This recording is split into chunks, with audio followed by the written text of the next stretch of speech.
Greetings, Gambian people. I'm back for my final part. Like I promised last week, I will come back and say why in audio I wrote 20 different reasons why I believe Mr. Darbo of the UDP would be a better pick this time than any of the five other contenders for the presidency. Now, since then there've been some developments. Remarkably, what we saw is you can add reason number 21 to what I said, and that is the alliance or the association between Mr. Darbo of UDP and Mr. Darbo of Gambia for All, Bibi Darbo. Bibi Darbo is the most underrated public servant in Gambian history, as far as I know. That man has so much talent that it's shocking to me that he gets dismissed by people who don't seem to have any idea about the talent and integrity of that man.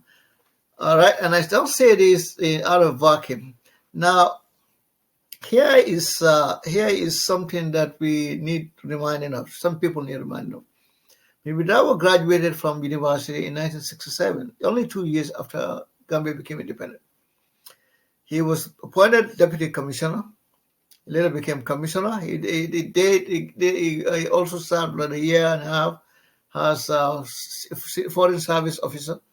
This was a time when the Gambia's entire foreign ministry had less than 10 people. He was one of the senior people there.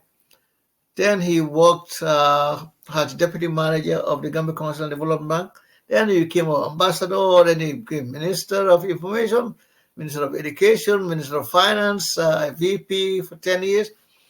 And throughout all these 60 years of service, there's absolutely nothing. There's not been a single accusation of impropriety by that man.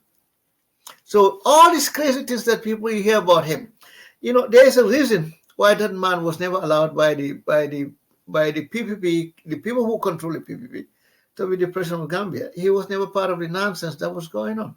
If they felt comfortable with him, see, crooks and it's like crooks and honest people, they don't mix, like oil and water. They don't mix. Crooks never feel comfortable with somebody who's clean. This is just a fact of the matter. This is why Bibi Darbo was denied the presidency in 1992.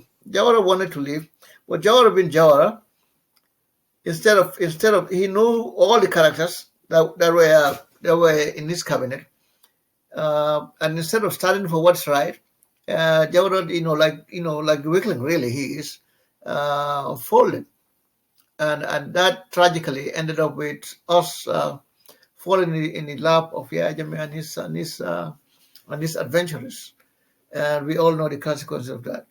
But in any case, here is somebody who, through all the years of public service, really has demonstrated really on very uncommon integrity in every position that he's ever handled. And his level of competence on a different level. I know this because I've worked with him on different things since in the last 21 years. He's a remarkably talented fellow. That's really hard to exaggerate. It's really hard to. And then he has, of course, no real stuff because he has. Yeah, you look at the people that he's so close to. Dr. Nyambi Ture. I mean, you can't get any more honest and more, and you can't be smarter and more honest than somebody like Nyambi Ture. And so when I hear all this nonsense that people say about them, and it's like it becomes very obvious that this is not about the truth. It's not about the activity. It's not. We've actually put ourselves on a track in Gambia that is very dangerous. This is not a good thing for the Gambia. You ought to be able to say the truth about anybody without being called tribalist. There is nothing tribalist about somebody giving a person his due. All right?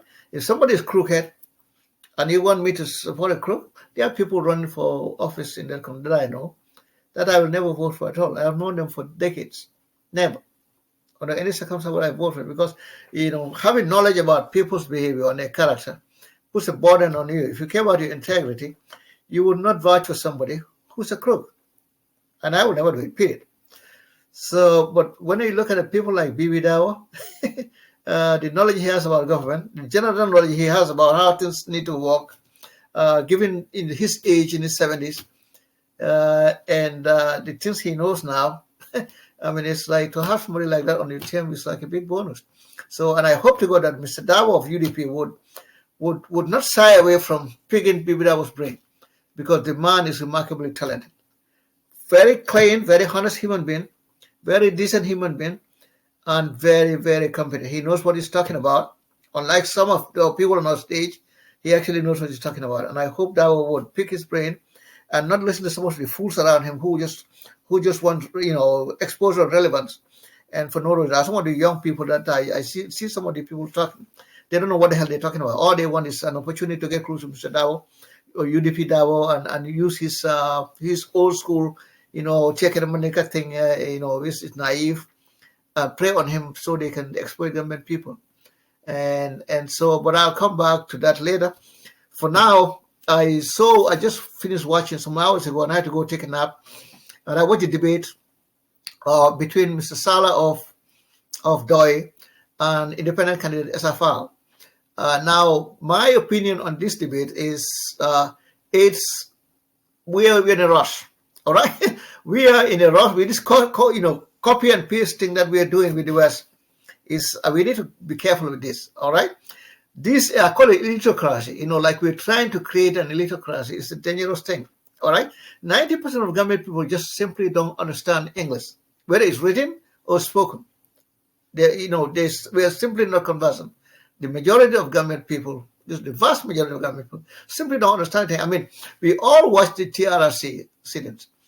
I have never watched a single sit-in in that TRRC where I was comfortable with the interpretation, whether it's from the vernacular to English.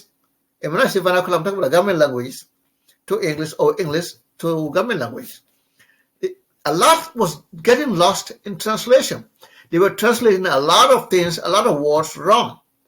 So people who listen to it are only going by what the interpreter was saying. We have been misled. Like over half of the time, they literally they're completely missing a lot of things there. All right, and the same thing will happen with this personal debate. Supposedly, they've been translated into local language. By who? The people translating don't have the competence. All right, if somebody doesn't understand the meaning of a word, and you can see this same trend when you listen to many of our news, people on the radio. Any of these radio platforms, go and listen to what they say. When they read the news, they're supposed to say rules in English to Wolof or to Maneka or to Jala. And half of the time they speak in English words. They cannot translate the English words into Gambian languages. And you see that over and over. You see somebody's reading newscasting in Maneka, and 50% of what he's talking to, and it's like, I say, how does my mom, who doesn't speak English, understand what the hell this man is saying? He doesn't. And they cannot speak, they cannot interpret it, they cannot translate because they don't know the words in English. Okay? If somebody is telling you something in English, you ought to be able to have a local version of that word. Unless it doesn't exist, you need to find the local version of that word in order for somebody like my mom who doesn't speak English to understand what you're saying. And you see this over and over. And so here we are rushing into these personal debates to copy, to make the sponsors, the Western sponsors, we call them development partners, which are euphemism for the people we're begging to fund our things for us. So they say, oh, the funding partners want this, so we're trying to impress the funding partners. Not because we are doing things that make sense. You want to debate in a country where 90% don't understand the language that you're speaking. Who the hell are you? And you see the same kind of nonsense on by our public officials. Somebody goes to Jara Solom, stand on the platform. Greetings, the people of Jara. I am here with all the protocols observed. I greet the president, His Excellency, everybody's honorable, everybody's excellency. We are becoming a freaking joke. This is crazy. We need to put sanity in what we do. We need to think about. This is the reason I love, John Magufuli, the late John Magufuli, president of Tanzania. This copy paste of Western style thing is dangerous. All right, it's not helping us. It's not a good thing. All right. But coming back to the debate that we had yesterday, it was balanced in some way. In many ways, it was balanced.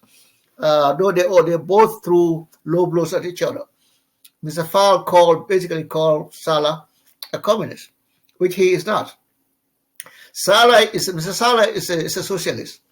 He believes in socialism, and the same socialism that he believes in is actually what the Scandinavians mostly practice. Norway and Sweden both have the same thing, and even in the United States here, the states like California, New York, Minnesota, their policies are very very liberal. Like they are bent towards social. They basically because they build very strong social safety nets, so that to protect weak people, poor people from these corporate interests. Because runaway capitalism is terrible. It's like what you call raw capitalism. We are not ready for that. Okay, you can look at what's happening with the real estate thing. The people with real estate, and what's happening with commerce. People forming cartels and doing terrible things to us. This is not a good thing. So the Salah's position on socialism, on what they need to do, it's really something that I find appealing. It's not like crazy state control of everything. That's not what he's saying, and he's right. The government needs to have strong regulation. They need to watch out for the poor people, because otherwise, people like you and I, who have some Western education, are going to devour our own people.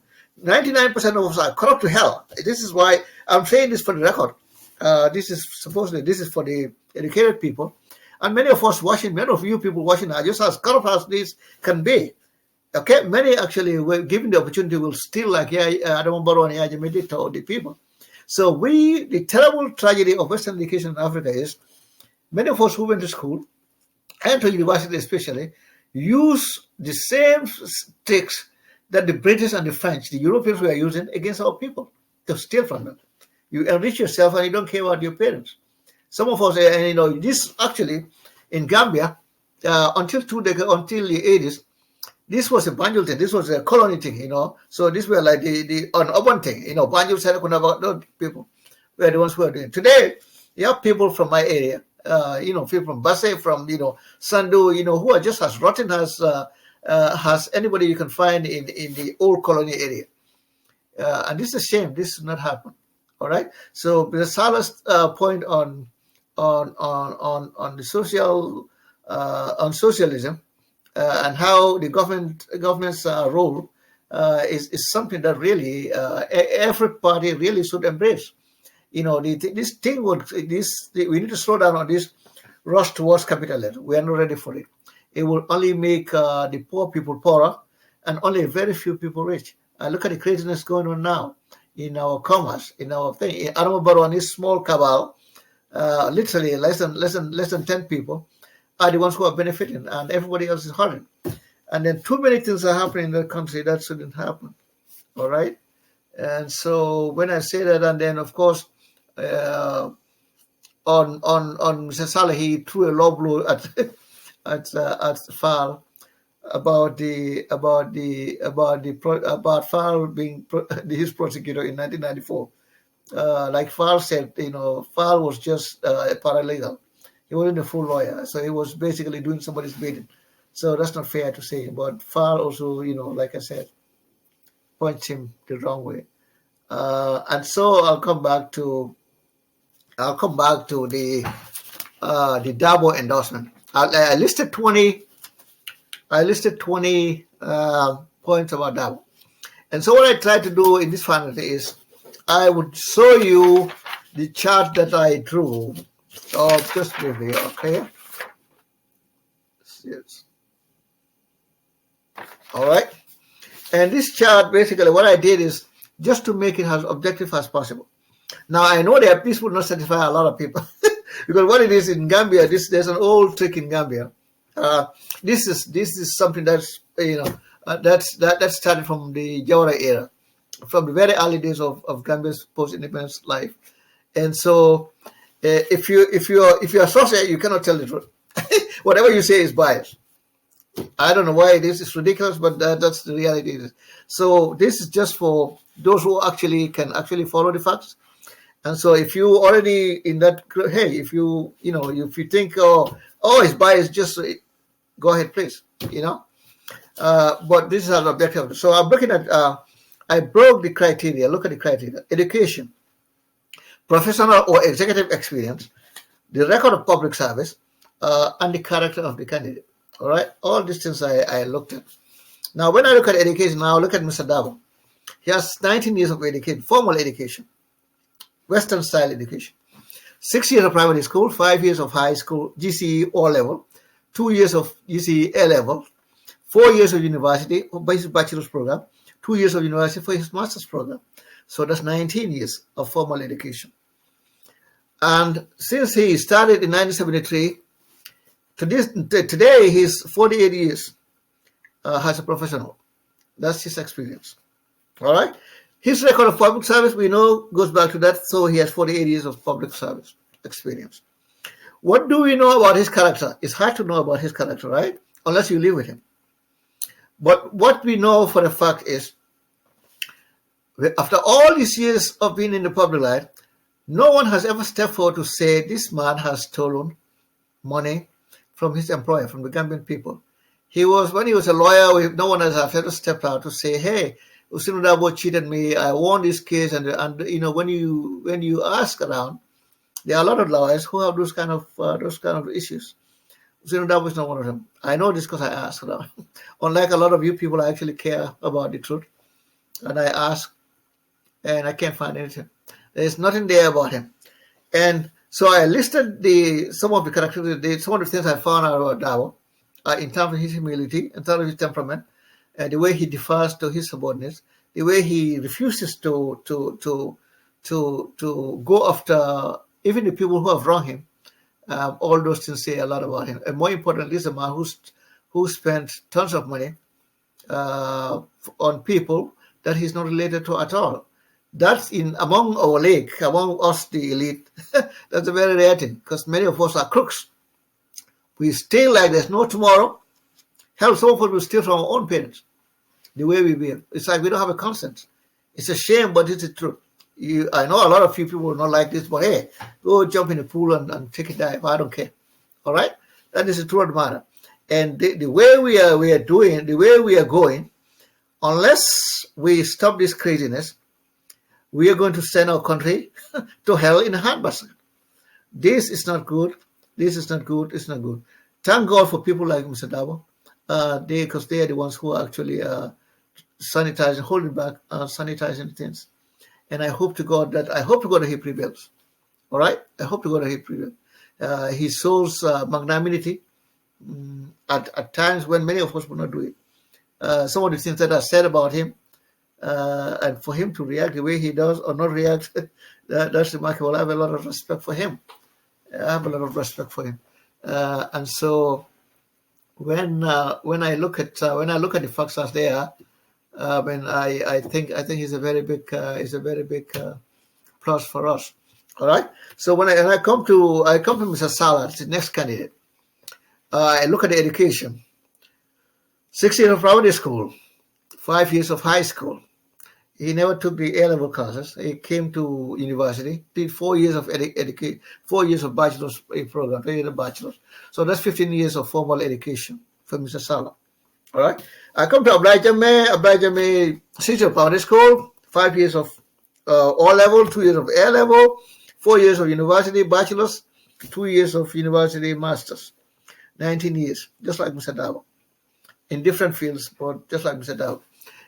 SFL, 6 years of primary school, 5 years of O-level, 2 years of A-level, 4 years of bachelor's, 2 years of master's, 19 years, just like Mr. Darbo. Same field as Mr. Darbo. So Fall and Darbo are in the same field, except the experience. There's a gap. Here's somebody who graduated in 1973, and then here is Fall, who graduated 21 years later. So there's a huge, there's a 21-year gap between their graduation years in the legal field. All right. And so, which is why the language that people use is very interesting, because, when people talk about competence and education and all those things, like, how can a man who graduated 21 years old before another person in the same field be less competent or experienced than him. That doesn't make any sense. It's like people. It's a bait and switch thing. They switch words just to disguise what they really intend to say. If he's from Miami, or he's a short, 5'5", 150, 160 pound fellow, and he's not as competent as the boy Banjo. They say when he scratches off, that's all that there is. Everything that people say is bullshit. Bullshit. All right? Somebody has an experience doing a job. He never had the opportunity to learn certain cases in the legal field. Okay? Fal has that profile. Fal was lucky to represent Gaddafi. Gaddafi, how much money do they have again? And Uhuru Kenyatta, the president of Kenya. His mom has about $400 million alone. Her mom, his mom alone. Mrs. Kenyatta, Jomo Kenyatta's wife. They have land holdings. They have things. And from the Pandora Papers that came out just a couple of months ago, we know that family has almost $1 billion in wealth. So if SI is a client of the CEO of that family, for him to he gets into this serious case with the ICC, and SI is a lawyer for them, it's very easy for him to become rich, to get money there. No matter what happened behind the scenes, nobody knows. All right? And so the last person, I'm purposely trying to avoid this because it's some people don't want to hear it, but it's the reality. That's Mama Kande. Probably 6 years of primary school, 4 years of Crab Island School, 10 years. And this is Crab Island, not senior secondary school. No, this is Crab Island Secondary Technical School of the Jawara era. That's it. Nothing else is there. Now, professional experience, 0. All right? Abay Jeme and Esafal are pretty close.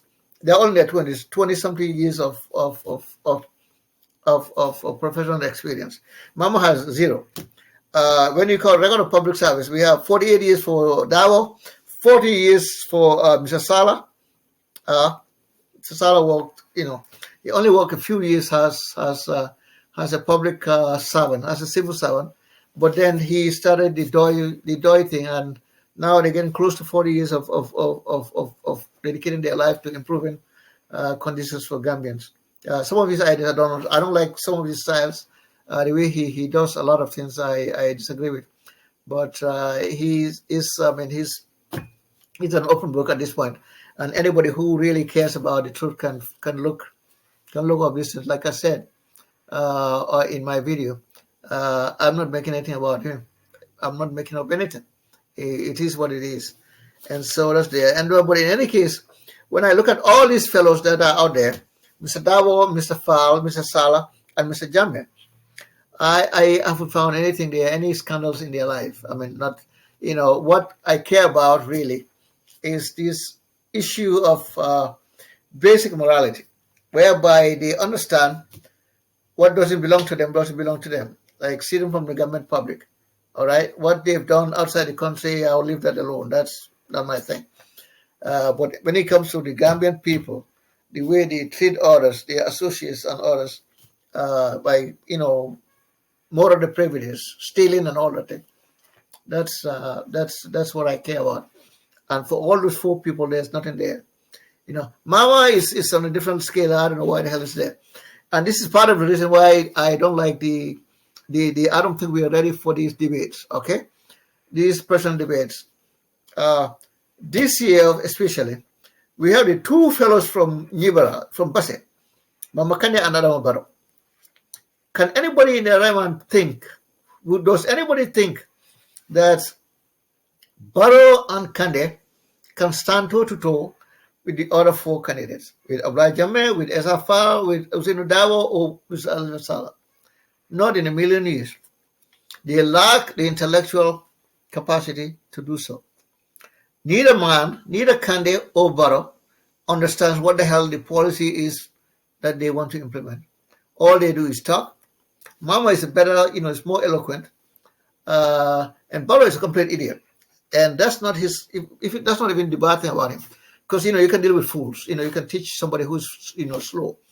What you cannot do is to change somebody who's fundamentally morally bankrupt, and Barrow is morally bankrupt. He's a decadent, corrupt, irredeemably corrupt human being, and he's willing to do anything to stay in power and continue to steal from our people. He's a disgraceful person, and I hope to God that whoever wins this election will go and actually look at the facts and pursue legal remedies. Gambian people deserve. We need to start holding people to account. The nonsense that the Ajame did for 22 years in our country, if we don't stand up and set an example, set a precedent that this is something we will not tolerate, somebody else will do the same again. It's not an accident that Barrow has started doing the same things that Jammeh did back in 94 95. The arresting of people, the defiance of court orders, the persecution of people. They bought tractors recently, just some months ago, distributing them around the country. And they literally, Siaka Jara, who is one of his advisors, went around telling the commissioners that nobody who belongs to GDP or UDP should enjoy those tractors. This is crazy. This is kind of the Yaya did.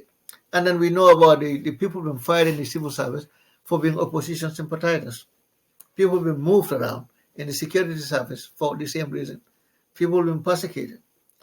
You know, there's manufacturing crisis in communities. In Manduara, a small village near Birkau. For the first, I mean, this is a traditional government village that's been there for hundreds of years. Some guy comes from Senegal, they lodge him and everything, give him a farmland, give him a place to build a house and everything. They go to that people, Senior goes to that person and starts a crisis. Tells them to claim to be an entirely new village, a Mandua Wolof. It's just crazy. I mean, this is crazy. This is insane. Okay, and this needs to stop. All right. So I circle back again to Mr. Darbo. One of the things I hear people say about Mr. Darbo is that Mr. Darbo owes Gambian people 1.1 million, just like Yajame said. This is an insane thing. I'll tell you one story that anybody who's a reporter in Gambia can verify themselves. There's a Barbuka fellow who was in Europe for 36 years. He had two wives there. He left, when he wanted to go back home, like so many of us, the wives don't want to leave France. They wanted to stay. And he said, well, me, I'm going home. All right, and they thought he was joking. Well, he went back home. And of course, they realized that he's serious about going home. He was a successful man. He does wonderful things. He has a building at the turntable in Brussels. Very nice location at the Johnson. Built a story building there. Yeah, Ajame goes to Petroleum House. He shows that building. He likes the location.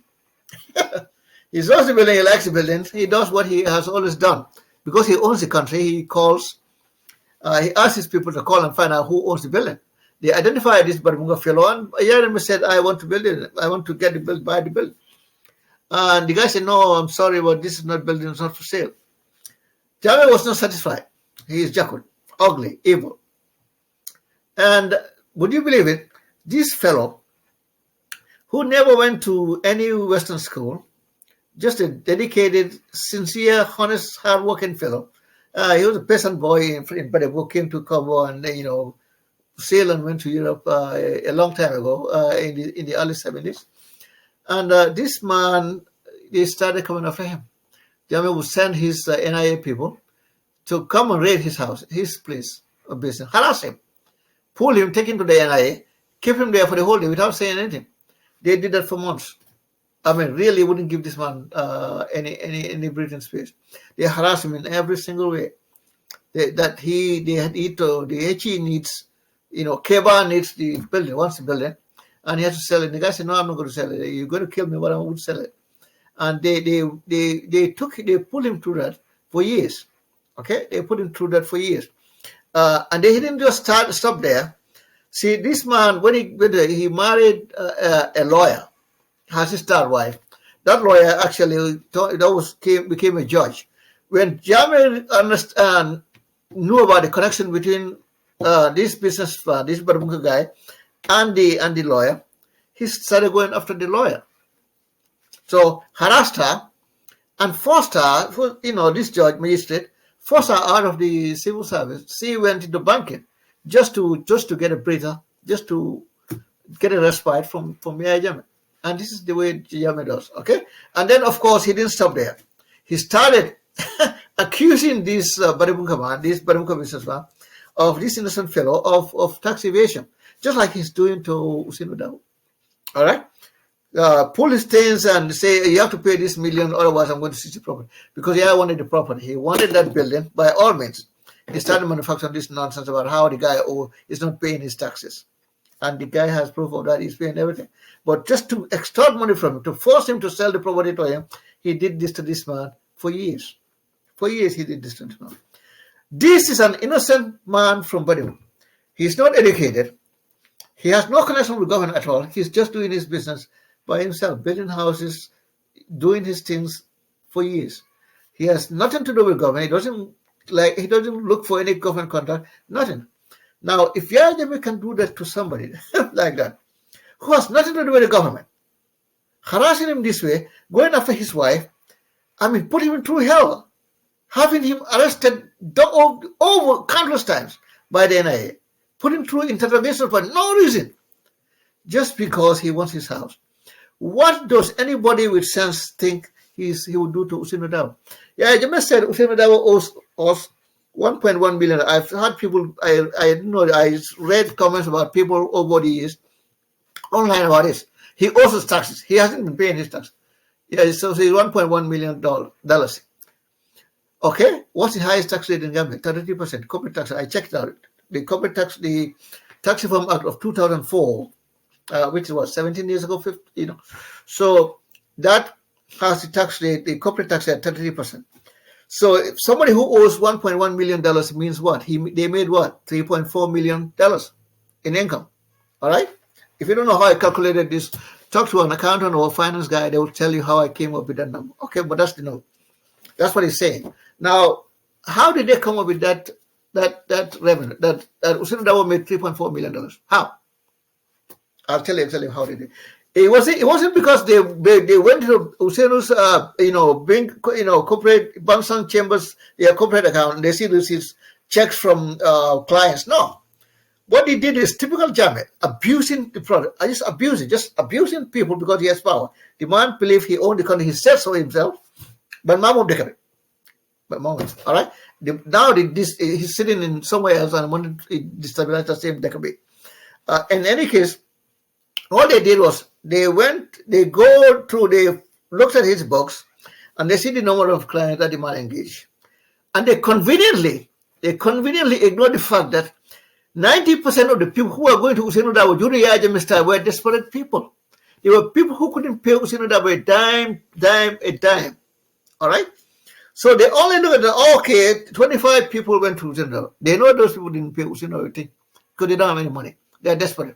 Many of them actually, many of the people that Darbo represent were people who have been persecuted by none other than Yaya Jammeh.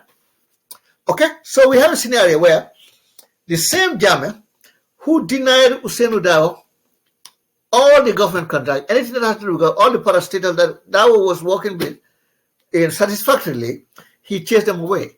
Even these, able Gambians who had the money, the finances to actually pay for Mr. Darbo's service were intimidated not to patronize him. So he was left with nothing but poor people like my uncles who really don't have anything to do. They don't have any money. And so they go to Darbo as a last resort. And not only that, Jammeh was so determined to destroy Darbo that he was actually interfering with the man's kids. I know this for a fact because two people told me in Congo that they engaged Mr. Darbo about their land issue and that he lost the case. And I said, if you had talked to me, I would have advised you 10 years ago, I would have told you not to go to Darbo. He said, why? I said, because Yaya Jammeh was monitoring Darbo. He had people, NIA agents stationed outside Darbo's office, and they would look at who's coming in and going out. And they were reporting to Jammeh. And Jammeh wanted to make sure that man is destroyed financially, completely ruined Darbo every way he can. Okay? So he was following the cases that Darbo had any interest in, was handling. And we know for a fact that he was pressuring magistrates and judges to do his bidding. So the same Yaya Jammeh that completely bankrupted tried to bankrupt Darbo, the same Yahya Jammeh just telling people that Darbo made $3.4 million, and he owes Gambian people $1.1 million in taxes. How the hell is this about? How can somebody make money? That never came. So you look at his books. He took 50 cases, and he said, okay, every single one of these cases, they pay him. We're going to assume that they paid him 200,000. That's bullshit. This is how he came up with this number. It's not based on anything, and we know just he did the same thing with even the census numbers. Jammeh was doing the same thing with our census numbers. That's why he got all this twisted, because in Jammeh, he said this is why in Jammeh, I went to Gambia in 2007. One of my friends, who is a senior lawyer there, told me, he said, I'm scared about this country. He said, what? I said, what? He said, now, when you greet people and you tell them I'm Sanya, they say Sanya what? Sanya what? Sanya Jola or Sanya Maniga? Because the way they treat you depends on how you identify yourself. This is the fact about Gambia. This is the ugliness that Jammeh really took the country to. All right? If you're Bojang, you have to tell them what Bojang you are. Are you Bojang Jola or Bojang? And the way they will treat you, the opportunity that you will have, they will depend on what your answer is. If you're Bojang Jola, good. If you're Bojang Maniga, oops, not so good. So your ethnic identity becomes your badge. It tells you, become an albatross around your neck. It shows how much you can fly or where you can go. And so my point here is, for people to be talking about this Darbo has somebody who owes us $1.1 million in taxes is insane. Please stop it. Please. You don't have to like this man. All you have to do, like I pointed out, think about it. If you're in America or in Europe or Scandinavia or Australia, wherever you are, ask yourself, 5 years ago, how come when you call your mom or your dad or your uncle, they couldn't talk to you freely? Why?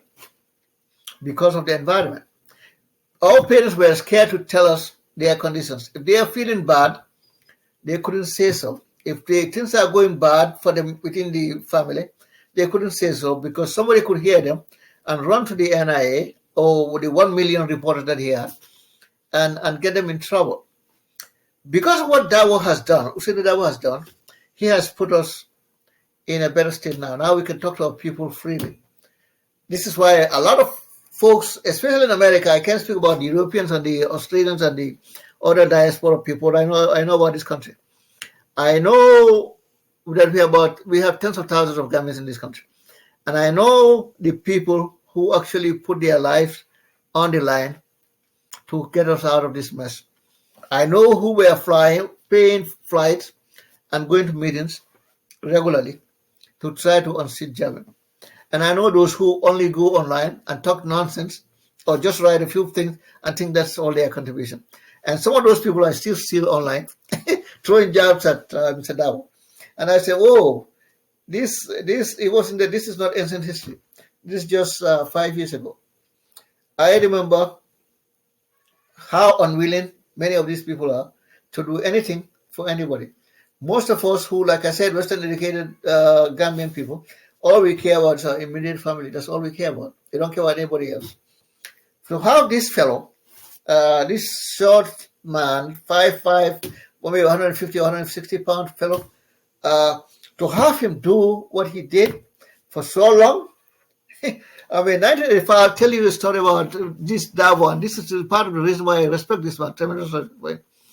In 1984 was when they inaugurated the Independence Stadium. And they inaugurated with the Zone 2 football tournament.